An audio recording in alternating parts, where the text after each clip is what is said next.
Sheikh Adham আল আসিমি তার একটি আলোচনায় বলেন, একজন লোক একদিন চুল কাটাতে গেল। চেয়ারে বসার পর নাপিত বলল, বুঝলেন ভাই, আমি স্রষ্টায় আর বিশ্বাস করি না। লোকটা অবাক হয়ে জিজ্ঞেস করল, কেন বলুন তো? নাপিত বলল, চারিদিকে তাকিয়ে দেখেন, কত কষ্ট, দুঃখ, যন্ত্রণা, মানুষ কি ভয়ঙ্কর সব বিপদে পড়ে থাকে। যদি সত্যি আল্লাহ থাকতেন তাহলে এত কষ্ট কেন দিতেন তাঁর বান্দাদের? তার রহমত কোথায়, তার দয়া কোথায়? লোকটা চুপ করে গেল, কিন্তু মনে একটা খচখচানি রয়ে গেল। বাড়ি ফিরে সারা রাত ভাবল এর উত্তরটা আসলে কি। পরদিন সে আবার সেই নাপিতের কাছে গেল, গিয়ে বলল, বুঝলেন, কাল একটা লোককে দেখলাম, এমন এলোমেলো জট পাকানো চুল, দাঁড়ি গোফ একেবারে জঙ্গল হয়ে জন্তু জানোয়ারের মতো লাগছিল। বুঝলাম না, শহরে কি নাপিত নেই? নাপিত বলল, নাপিতের তো ভাই অভাব নেই, কিন্তু এই লোকগুলো তো নাপিতের কাছে যাচ্ছেই না।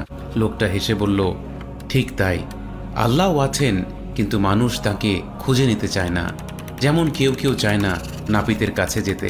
একবার এক ব্যক্তি একজন আলেমের কাছে এসে জিজ্ঞেস করল, আল্লাহ কেন আমাকে এত কষ্ট দেন?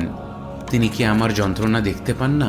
আলেম জবাবে বললেন, বিপদ আপদ আল্লাহর অনুপস্থিতির প্রমাণ নয়, বরং এগুলো তাঁর মহিমাকে আরও বড় করে দেখার উপায় মাত্র। তিনি বিষয়টি বিস্তারিত ব্যাখ্যা করলেন। যেসব শিক্ষা প্রতিষ্ঠান তাদের ছাত্রদের পরীক্ষা নেয় না, সেই প্রতিষ্ঠানগুলোর কি সমাজে কোনো কদর রয়েছে?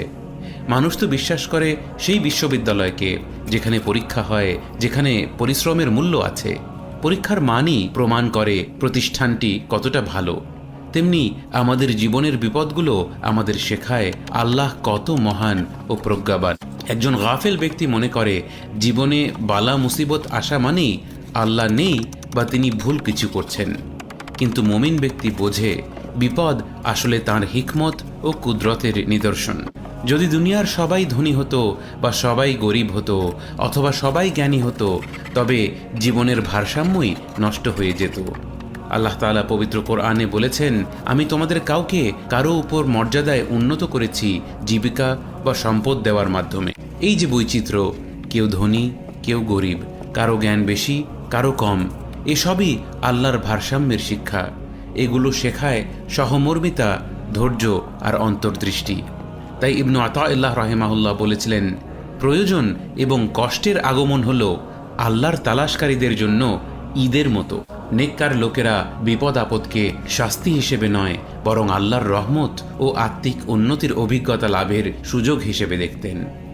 আল্লাহ তাআলা কোরআন মাজিদে বলেন, ওয়ালানাবলুওয়ান্নাকুম বিশাইইন